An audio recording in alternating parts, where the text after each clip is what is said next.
existe un mundo mejor. Quédate a disfrutarlo, que juntos somos un montón. Y a este montón que juntos somos, ya saben que si dejamos de estar juntos ya no somos más este montón, le proponemos a partir de este momento nuestro cotidiano pacto de radio.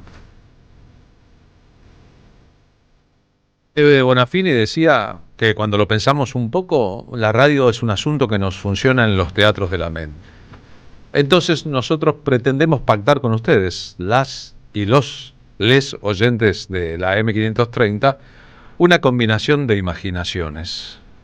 Si nosotros les proponemos combinar imaginaciones es porque pensamos que un programa de radio puede ser un poco más que un programa de radio en la manera tradicional, puede convertirse en una experiencia. Ahora que estamos en la era del streaming, gracias a los que nos siguen o nos ven después a través del canal de YouTube de la radio, de la M530, cuando las cosas ingresan por los oídos, en nuestra mente se forma una combustión de elementos. Ya el sonido y los silencios, las canciones y las palabras no son solo eso, sino tal vez un pasaporte a que les pongamos imágenes a sus estímulos. Y cuando eso ocurre, cuando hablando de alguien recordamos su aspecto, su voz, su forma de moverse, incluso su olor y su tacto, tocar, la cosa se convierte en una experiencia de varias dimensiones. La pretensión, escuchar radio con los 5 sentidos y entender los entendidos y los sobreentendidos, porque después de todo es tan banal el asunto de aquello que llaman realidad, está tan teñido de intereses que no son los propios, que a veces nos quieren hacer mirar una realidad para distraernos de lo que está aconteciendo aquí atrás. Nos preocupamos por las hormiguitas peleando mientras por detrás pasan elefantes. Así que si ustedes están preparados, nosotros hacemos esta propuesta de lunes a viernes, de 14 a 16, de enero a diciembre, ponemos comienzo, damos por comenzada la experiencia de hoy. En el marco de la batalla cultural, nada mejor que trabajar sobre las propias agendas y no repetir, aunque sea para rebatir la agenda que, como una zanahoria delante del burro, nos proponen los poderes, los mediáticos y los poderes reales, los poderes económicos.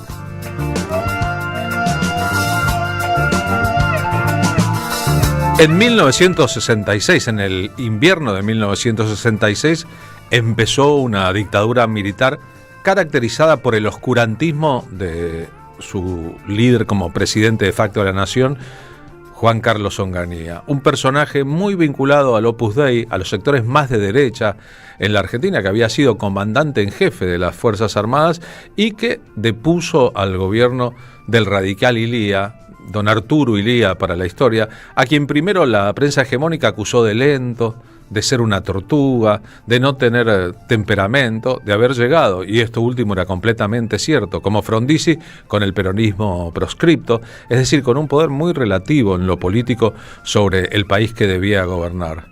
Pero tal vez el golpe de Estado no se basó, como tantos otros, en las falencias del gobierno, que existían como en cualquier caso, sino en algunas políticas progresistas del gobierno de Ilía, como por ejemplo haber pretendido una ley de medicamentos nacionales anulando el monopolio estadounidense al respecto. La historia de Ilía lo recordaría como un hombre probo, honesto, que llevó adelante un gobierno progresista en los términos de la época, siempre con el caballo a cuestas, la mochila sobre las espaldas, de que estaba todo bien, pero el peronismo seguía proscripto y él aceptaba el juego del peronismo proscripto. Sin embargo, se cosía a sus espaldas, y eso ocurrió durante mucho tiempo, un intento restaurador del viejo orden militar en la Argentina, que lo tenía él como cabecera, no sin discusiones con el ejército, que en aquel momento el partido militar tenía 2 sectores, los azules, que él comandaba, y los colorados. 2 formas distintas de acceso al poder. Saben que Onganía gobernó hasta el 69, que la dictadura siguió hasta el 73, que la terminó Alejandro Agustín Lanusse, que fue el que tuvo que resignarse a llamar a elecciones que ocurrieron en el 73, a que el peronismo terminara su proscripción, a que Perón pudiera participar, y en buena parte eso fue un producto de las cosas que acontecieron durante esta era, sobre todo la aparición de la lucha armada en la Argentina, que también terminó después del secuestro de Aramburu y después del Cordobazo con el propio interinato de Onganía, que duró 3 años. A veces se piensa, bueno, fue una dictadura militar corta. 6 años les parece corto de vida de una sociedad. 3 de esos años fueron con Onganía en el poder. Después vino una etapa un poco menos represiva, si se tiene en cuenta lo que aconteció antes, de las ideas en la sociedad, no de la práctica política en la sociedad. Que la proscripción de partidos no solo era del partido justicialista, del peronismo, sino también de muchos otros partidos de izquierda, y esto ya había acontecido antes con el Plan Conintes durante el gobierno de Frondizi. Hago esta introducción para que se entienda un poco el marco en que un día como hoy, un año y un día después del golpe de Estado, aconteció aquello que recordamos como la noche de los bastones largos, que imita en su denominación en la Argentina la noche de los cristales rotos, una terminología que viene de los años del nazismo en Alemania. ¿Por qué decimos esto? Porque en estas circunstancias, Onganía, molesto con el pensamiento, molesto con el saber, molesto con la educación pública, ya ven cómo se repiten paradigmas en la historia, propulsó un ataque a la universidad pública que resultó completamente devastador para el futuro de la sabiduría en la Argentina. De hecho, más de 700 profesores terminaron su carrera en la UBA como consecuencia de los hechos. Estamos viendo fotos en el streaming de la toma de las universidades, de las facultades por parte de las Fuerzas Armadas y policiales en la ciudad de Buenos Aires, violando completamente la autonomía universitaria que existía desde la reforma de 1918 y mostrando la parte más fuerte. Todavía no existía la lucha armada, estaba a punto de empezar la lucha armada organizada en las ciudades. Digo, ¿de qué se trataba el juego? Es paradójico cuando se piensa que en esa década del 60, la década maravillosa, el impulso de cosas que pasaban en el mundo, que se había puesto en Technicolor, en la sociedad argentina nacieron un montón de elementos culturales que podemos ver como de resistencia o de rebeldía que hicieron historia. Durante este gobierno, en esta época, empezó el éxito del rock nacional con la balsa, empezó el apogeo del Instituto Di Tella, se estrenó y fue prohibida por la dictadura la ópera Bomarzo de Ginastera sobre cuento de Mujica Lainez, empezó el apogeo, la época más fuerte de Mafalda, Lelutier empezó a hacer su obra pública, pero la verdad es que también podía ser lo permitido mientras el gobierno disolvía el Consejo Superior Universitario, encarcelaba profesores, originaba una crisis muy grande de algo que era constitutivo de los mejores sueños de la sociedad argentina, tener una universidad pública fuerte, con educación de calidad, que de ahí salieron los premios Nobel en ciencias que ha tenido la Argentina. Y si uno lo piensa un poco, ¿no? Uno de los indicios de los progresos de la justicia social en la Argentina devenía de la educación gratuita, laica y obligatoria de la reforma, y luego de la gratuidad de la educación pública, porque a veces olvidamos que primero fue la universidad de todos, pero de todos los que pudieran pagarla, 1918, y luego, en los años del primer peronismo, la universidad de todos sin que hubiera que pagar, la universidad que no excluía a los que no tenían recursos, sino que los incluía con la gratuidad de la enseñanza de calidad, que incluye también sus colegios secundarios. Nos metemos en esta época pensando que no es un asunto solamente del pasado, sino para ver cómo los gobiernos dictatoriales y de derecha, como el de Javier Milei, pese a que en su caso obtuvo el triunfo por elecciones, insisten en tópicos que son detectables si uno piensa en toda la historia. Están los que fundaron universidades, confiaron en la educación pública, se dieron cuenta de que el conocimiento es liberador, y están los que en el bastión completamente opuesto hicieron todo lo contrario por hacerle daño a estos conceptos. Primer informe del canal Encuentro, cuando el canal era Encuentro. En la calle, la historia, la noche de los bastones largos. A mediados de 1966, la moral cristiana y conservadora de la Revolución Argentina impregna todos los ámbitos de la vida pública del país. La policía se dedica con esmero a echar a las parejas de las plazas, a clausurar locales nocturnos y a perseguir a los varones con pelo largo y a las chicas con minifalda.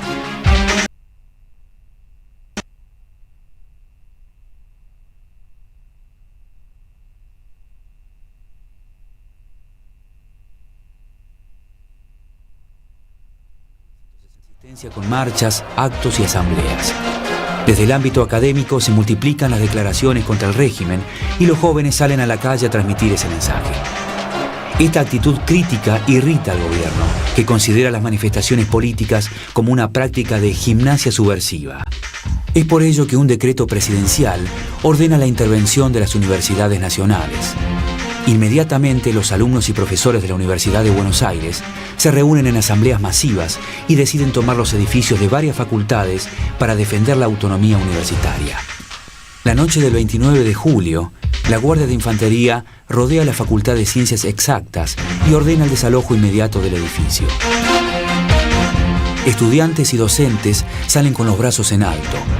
Algunos entonan las estrofas del himno nacional y ninguno opone resistencia.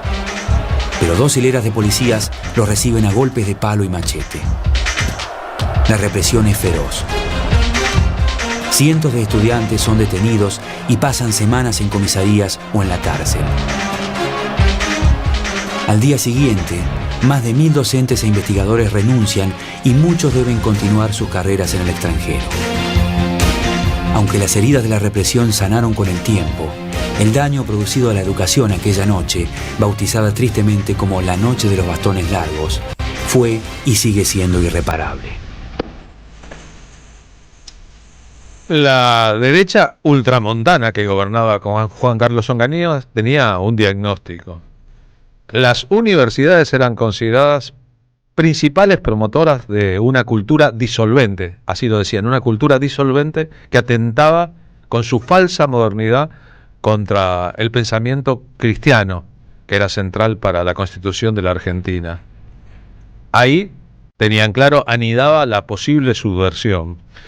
Bajo esa perspectiva, los responsables del pensamiento de derecha creían necesario extirpar una hipotética subversión, aunque significaba sacrificar la calidad de la enseñanza.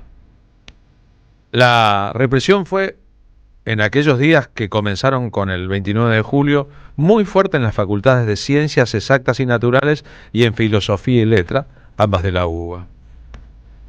La Policía Federal, que estaba intervenida militarmente desde junio del 66, desde el golpe, tenía órdenes de reprimir muy duramente y así lo hizo.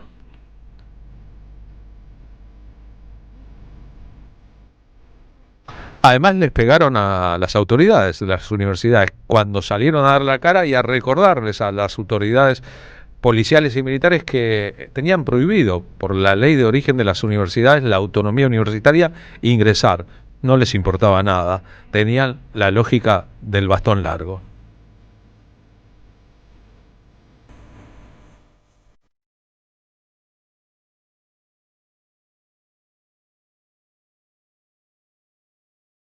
El ministro Enrique Martínez Paz, ministro del Interior del gobierno de Onganía, diciendo lo que expliqué antes, las universidades a criterio de aquel gobierno eran trincheras de la Guerra Fría, es decir, estaban infiltradas por la Unión Soviética y ocultaban el enemigo del pensamiento nacional católico. Las universidades públicas son un foco de disolución ideológica, una trinchera más de la Guerra Fría, un frente interno donde se oculta el enemigo. Esta es una de las características de aquella dictadura oscurantista, reitero, con un personaje que se creía muy grande y resultó muy menor en la historia como Onganía. A él mismo lo desplazaría luego Lanusse. Mientras otras dictaduras militares, por ejemplo la de Brasil, protegieron la industria propia, protegieron muchísimo a la universidad y la investigación, la dictadura argentina tenía, como el gobierno de Milei, un pacto con la patria agropecuaria y el más absoluto desprecio por la mayoría del resto de las cosas que no fuera alinearse con Estados Unidos en la Guerra Fría. Y entonces, Entre los 700 profesores de la Universidad Pública Argentina que renunciaron después de este ataque, viendo lo que vendría, eso incluye a personalidades muy famosas en el mundo de las ciencias, nutrieron con su talento la investigación y las cátedras universitarias de otros países, sobre todo Brasil, pero no solo Brasil. Algunos fueron a investigar a Estados Unidos, otros a Inglaterra, muchos fueron a Chile, otros fueron a Europa. Es decir, la diáspora de científicos y catedráticos argentinos terminó beneficiando a otros países y perjudicando ampliamente la historia en la Argentina. Estos números están en este informe de Telam cuando Telam era Telam. Luego de firmar el decreto de intervención de las universidades nacionales, la dictadura de Juan Carlos Onganía ordena a la Policía Federal irrumpir por la fuerza en las facultades de la Universidad Nacional de Buenos Aires.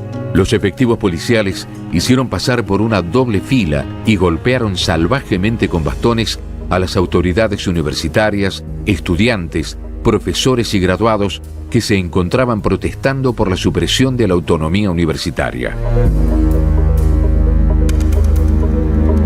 El violento accionar represivo de las fuerzas de seguridad provocó la renuncia de 700 de los mejores profesores de universidades argentinas, que finalmente emigraron al exterior para continuar sus carreras.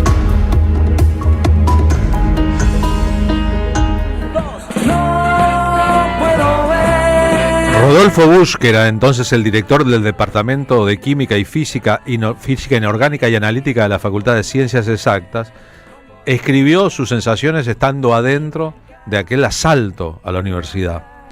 Se oye ruido de madera al romperse y estampidos que parecen provenir del patio. Se oyen gritos y una especie de ladrido, como órdenes ladradas.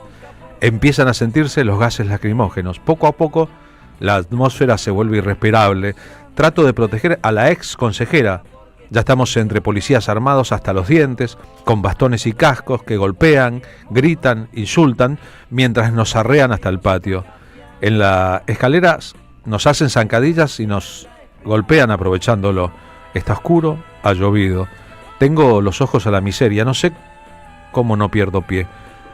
Tienen apretujada a la gente, las manos en alto, contra la pared, que da al subsuelo de genética.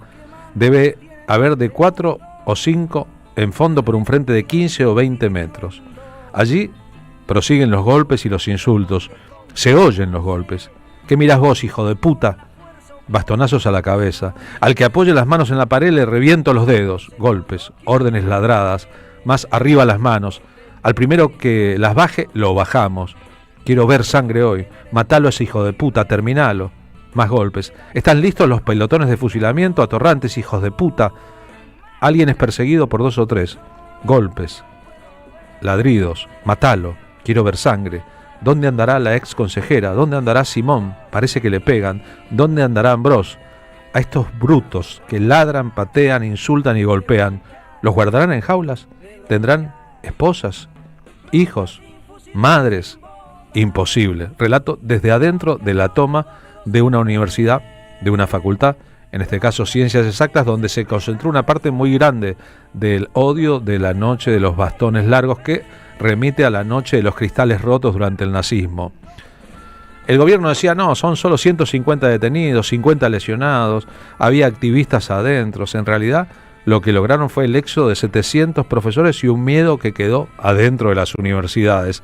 Onganía, en una entrevista en el año 1994, diciendo que estos asuntos, las críticas por estos asuntos, bueno, son cosas de los subversivos de siempre.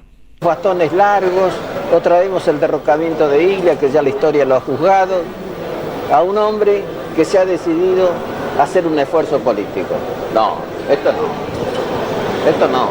Porque esto se repite en todos los que han venido aquí y los que han ido por allá, todos repiten los bastones largos y el derrocamiento de Iglia. O sea, lo que pasa es que es historia, ya es historia en 30 años. Y se mira atrás y se puede juzgar también. Pensemos en cosas que ya tendrían que comenzar la historia a elaborar otras. Pensemos en la subversión. Fíjese cuánto más cerca está la subversión que los bastones largos. Piense usted Por ejemplo, en la guerra de las Malvinas, que hemos actuado tan corajudamente, que fuimos nacionales, y ahí el ejército se ha olvidado, el gobierno se ha olvidado de esos hechos tan trascendentes, que podrían haber sido esferozadores del pueblo. ¿Ustedes esperan del fascismo alguna autocrítica de los militares golpistas que reconozcan los daños que hicieron a la sociedad? Bueno, no va a pasar nunca, no pasó nunca hasta acá en los grandes casos. Algunos de los profesores e investigadores afectados por la noche de los lápices, de los que fueron muy trascendentes en la historia: Riccieri Frondizi, filósofo y ex rector de la UBA; Tulio Alperín Donghi, historiador de América Latina; Gregorio Klimovsky, epistemólogo ejemplar; Manuel Sadowski, que había introducido la computación al país. Doy algunos de los nombres de alto impacto en la historia de la ciencia y la enseñanza en la Argentina, a los que, tácitamente o no, la dictadura de Onganía consideraba subversivos, o en todo caso al servicio de las ideas extranjerizantes. Después se suspendió la autonomía universitaria. Y los sectores que gestaron esto, algunos de ellos dentro de la universidad, los cuadros de la derecha y la ultraderecha universitarias, que también fueron importantes, siempre defendieron lo que aconteció. En el año 2004, Tristan Bauer estrenó una película con el título de La noche y los bastones largos, el futuro intervenido. Eso se intentó, intervenir el futuro. Lo mismo que está ocurriendo hoy bajo el gobierno de Javier Milei, lo mismo que expresaron los funcionarios del macrismo, que enojados por la proliferación de universidades durante el gobierno del kirchnerismo, los gobiernos del kirchnerismo, decían: sincerémonos, ya todos sabemos que los pobres nunca terminan las carreras universitarias. Esa mezcla de ignorancia, maldad y formación académica de derecha que caracteriza algunos cuadros, otros ni siquiera esa educación tienen. En el disco Instituciones de Sui Generis, en la década siguiente, pero cuando también en las universidades había intervención y fascistas, entre ellos Otalagano, grabó la canción Juan Represión, que después fue excluida de la edición original de Instituciones. ¿Cómo olvidar que esa lucha ha continuado durante mucho tiempo?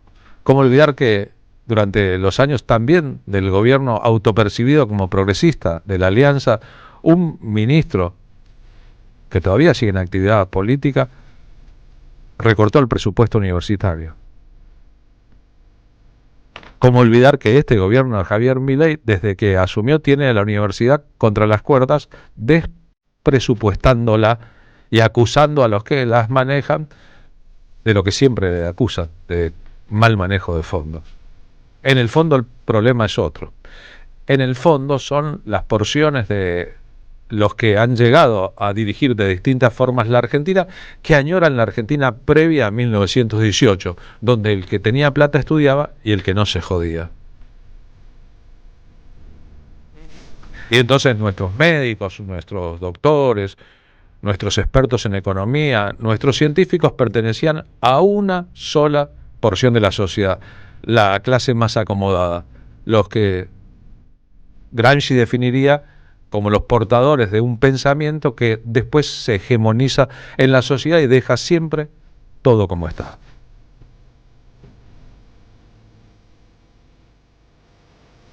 El orden restaurador del gobierno de Javier Milei se nota muchísimo en todos los aspectos. En este es central que podamos percibirlo así.